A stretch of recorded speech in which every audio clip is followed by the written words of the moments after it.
Alright, what is up, guys?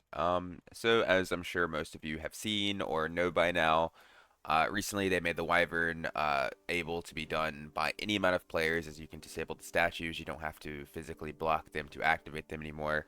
So that means you can solo, duo, trio it, whatever you want. And like I said, I'm sure most of you guys have seen, a lot of people have been farming it. However, most people have been farming it on Warlock.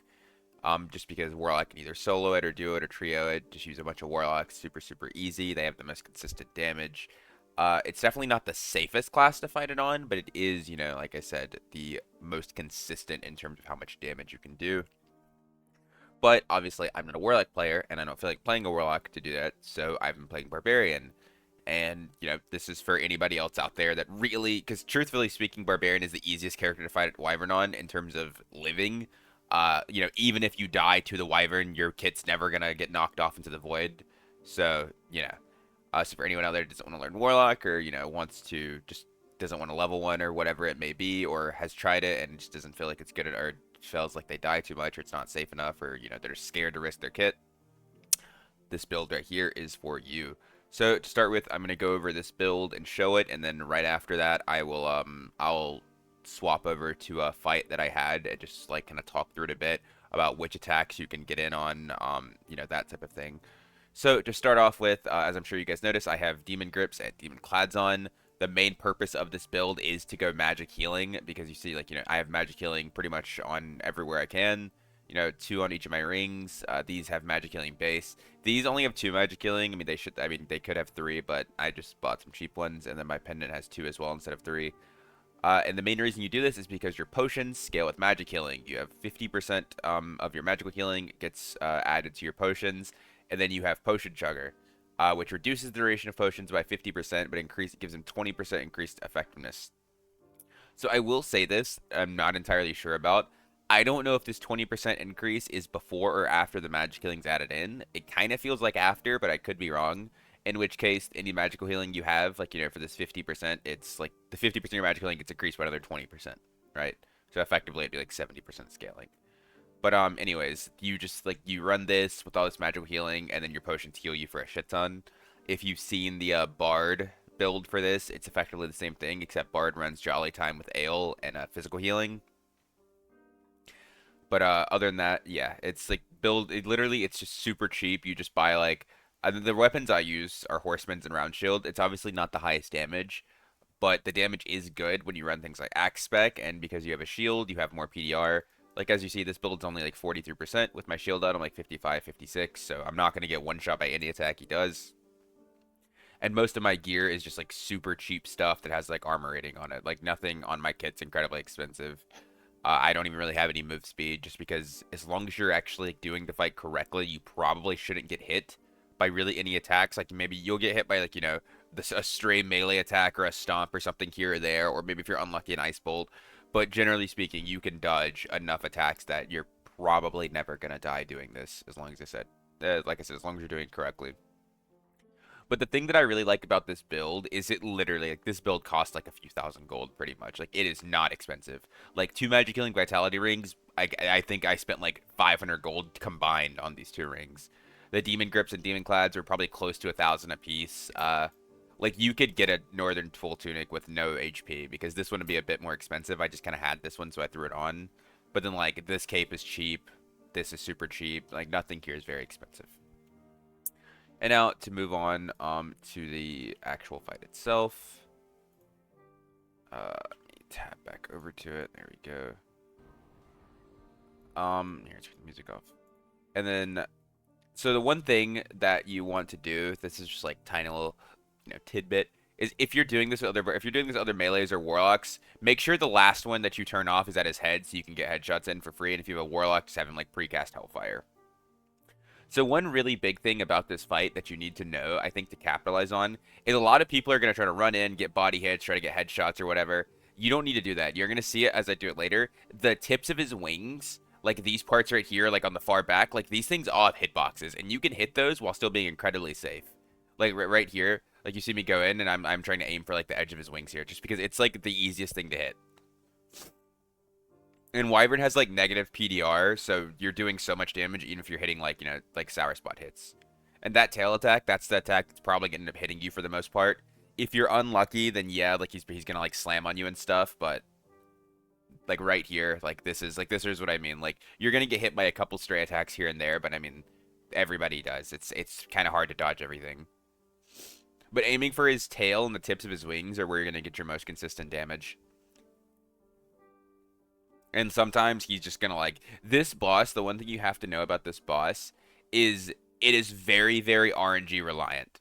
His aggro doesn't follow the normal standards that most bosses do or most enemies in the game do, where it's like, okay, whoever has damaged me the most, I'm going to be aggroed on them, and I won't change until somebody else outdamages them or their aggro falls off or whatever. This boss, no, this boss is just pure random. He will attack whoever he wants whenever he wants.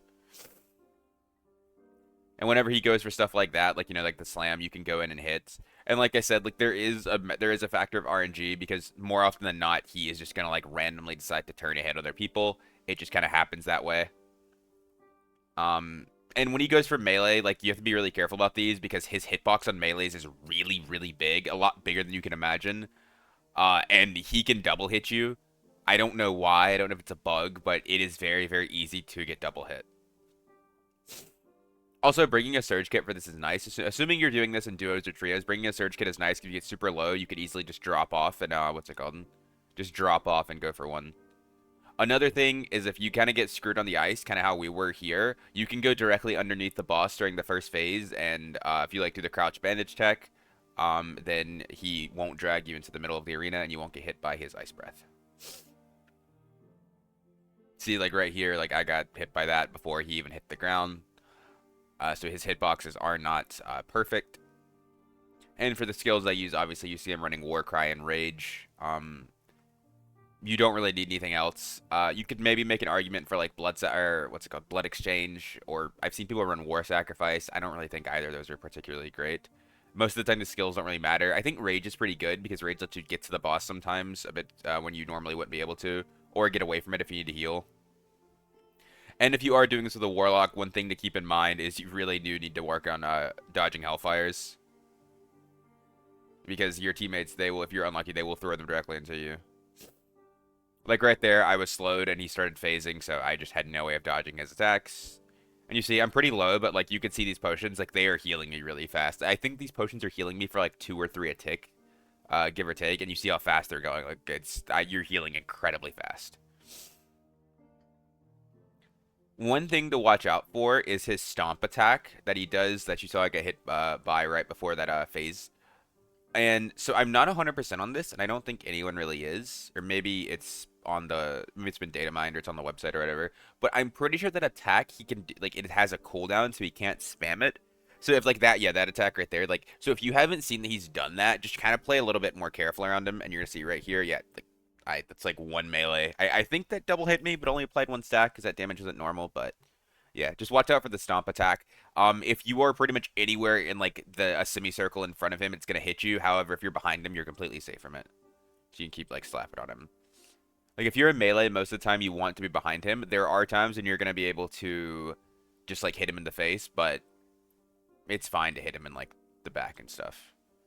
Like you don't need to do this like insanely fast. Like our timing right now is like really, really good. If you have 2 or 3 people, you're plenty fine killing it with 50 or 60, 70% time left. Because you do that, you have time to mine the ore, hit the pile and everything.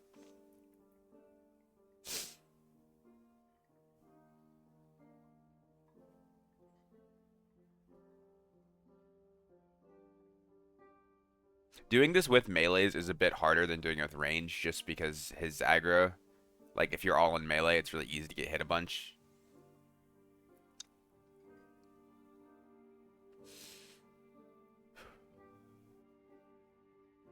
But you see, there's a stomp there. I was behind him. It didn't hit me.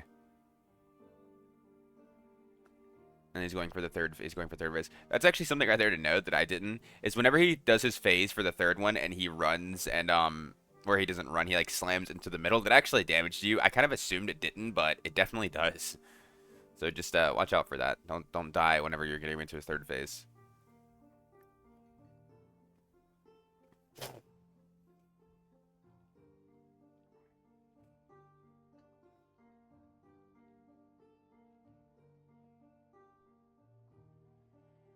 and then be ready to cancel your heals at any time.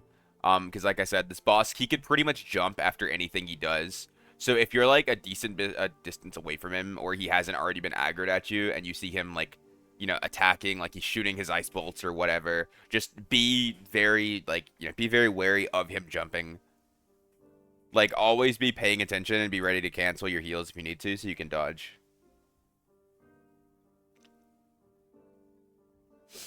And there it is.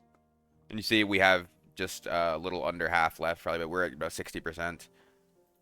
But yeah. Other than that, the boss is pretty straightforward. There's not a ton to it. Bring a pickaxe, obviously, because you want to mine that froststone after. But yeah, if you follow, this like build and just play it relatively slow, you'll learn the boss pretty fast. Since I've been running this build, I think I've only died to the Wyvern like maybe twice. And did I think, yeah, and one of those times that I had like the worst RNG physically possible. Like there was just nothing I could have done. But yeah, get out there and go farm your ice wyvern. Thank you guys for watching. I'll catch you guys next time. Peace.